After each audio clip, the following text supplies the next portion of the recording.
Hello,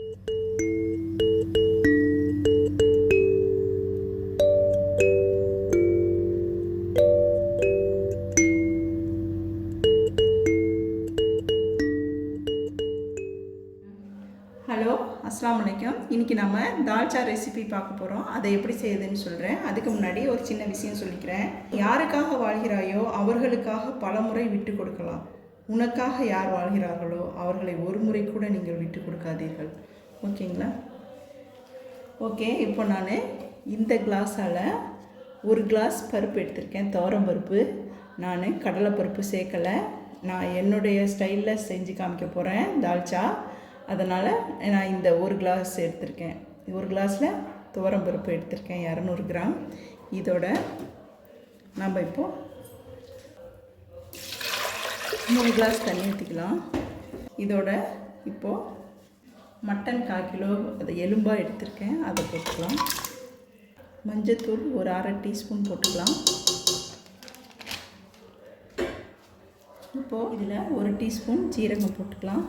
இந்த தண்ணி நல்லா கொதிக்கணும். கொதித்த பின்னாடி தான் நம்ம இதை மூட போகிறோம்.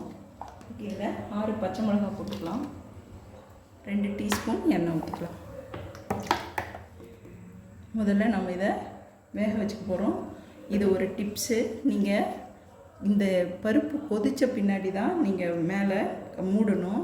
இல்லைன்னா அது அவ்வளோ நல்லா இருக்காது. நீங்கள் நல்ல கலரிங் வரணும் அப்படின்னா இந்த பருப்பு நீங்கள் நல்லா கொதித்த பின்னாடி மூடுங்க, அழகான கலரிங் வரும்.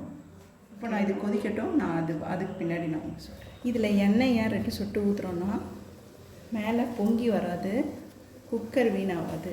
ஓகேங்களா? அந்த மாதிரி செஞ்சுக்கோங்க. இதை நல்லா தளன்னு கொதித்த பின்னாடி தான் மூடணும். அப்போ தான் நல்லாயிருக்கும் அந்த பருப்பு. இதை நான் 5 விசில் விட்டுக்கிறேன். அதுக்கு பின்னாடி உங்கள்கிட்ட நான் காமிக்கிறேன். இப்போ நல்லா கொதிக்குது. இப்போ மூடிடலாம்.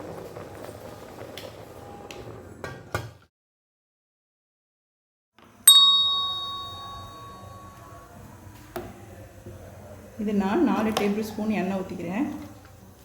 இதுக்கு 2 பட்டை, 2 ஏலக்காய், 2 கிராம்பு வச்சுருக்கேன். இதை தாளிக்கிறதுக்கு இதை நம்ம இப்போ இதில் போட்டுக்கலாம். இதோட 1 டீஸ்பூன் கடுகுத்தம்பருப்பு போட்டுக்கலாம்.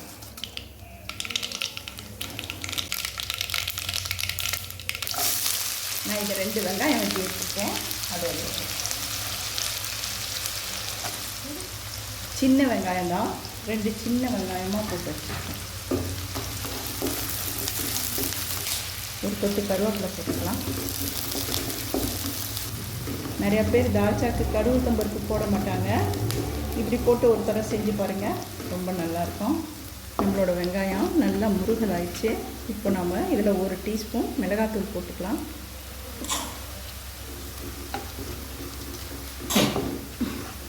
இப்போ இது தீஞ்சிடக்கூடாது. இதில் 1 tablespoon ginger garlic paste போட்டுக்கலாம். இப்போ இதில் நான் 3 தக்காளி வெட்டி வச்சுருக்கேன், அதை போட்டுக்கலாம். இதுக்கு புளியை விட கொஞ்சம் தக்காளி கொஞ்சம் ஒரு கூட போட்டுக்கோங்க, ரொம்ப நல்லாயிருக்கும். இதில் 2.5 டீஸ்பூன் உப்பு போடுறோம். இது நல்லா தக்காளி நல்லா வணங்கட்டும். 2 டீஸ்பூன் கொத்தமல்லி தூள்.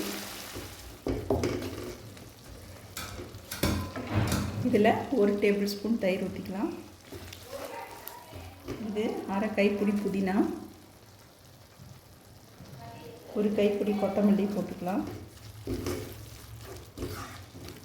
இதோட கத்திரிக்காய் போட்டுக்கலாம். கத்திரிக்காய் நான் 1/4 கிலோ போட்டிருக்கேன். இதில் நீங்கள் உருளைக்கிழங்கு, சொரக்காய் எது வேணாலும் போட்டுக்கலாம். நான் இதில் இப்போ கத்திரிக்காய், வாழைக்காய் போடுறேன். இதில் இன்னொரு டிப்ஸ் இருக்குது. வாழைக்காயை இந்த கத்திரிக்காயோடு போட்டு வேக வைக்கக்கூடாது. நீங்கள் மாங்காய் போட்டு எப்போ வேக வைக்கிறீங்களோ அப்போவே வாழைக்காவையும் போடணும். இல்லைன்னா சால்னா கருத்து போயிடும் அந்த வாழைக்காவை போட்டாக்கா. அதனால் நீங்கள் லாஸ்ட் டைமில் போடுங்க வாழைக்காவை. இப்போது இந்த கத்திரிக்காய் நல்லா வணங்கிடுச்சு. இப்போ இதை ஆஃப் பண்ணிடலாம். இப்போ நான் பருப்பு எப்படி வெந்திருக்குன்னு சொல்லிட்டு உங்கள்கிட்ட காமிக்கிறேன். இப்போது நம்ம பருப்பு பாருங்கள், எவ்வளோ நல்லா வெந்திருக்கு. கலரிங்கும் ரொம்ப நல்லா இருக்குது. அதுக்காக தான் நம்ம அந்த மாதிரி வேக வச்ச, அதாவது நல்லா கொதித்த பின்னாடி மூடணும்னு சொல்கிறது. இதை வேக வச்சாச்சு. சரி, இது நான் நெல்லிக்காய் அளவு ஒரு புளி எடுத்து ஊற வச்சுருக்கேன். அதை இதில் ஊற்றிக்கலாம். இப்போ இது இந்த புளியை ஊற்றிக்கிறேன்.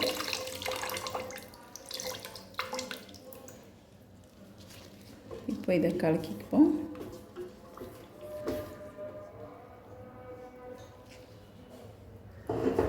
இப்போது இந்த வணக்கின கத்திரிக்காயை இதில் போட்டுடலாம்.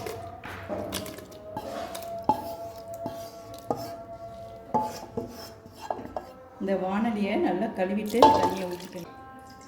எவ்வளோ உங்களுக்கு சால்னா கூட்டணுமோ அதில் ஊற்றிக்கலாம்.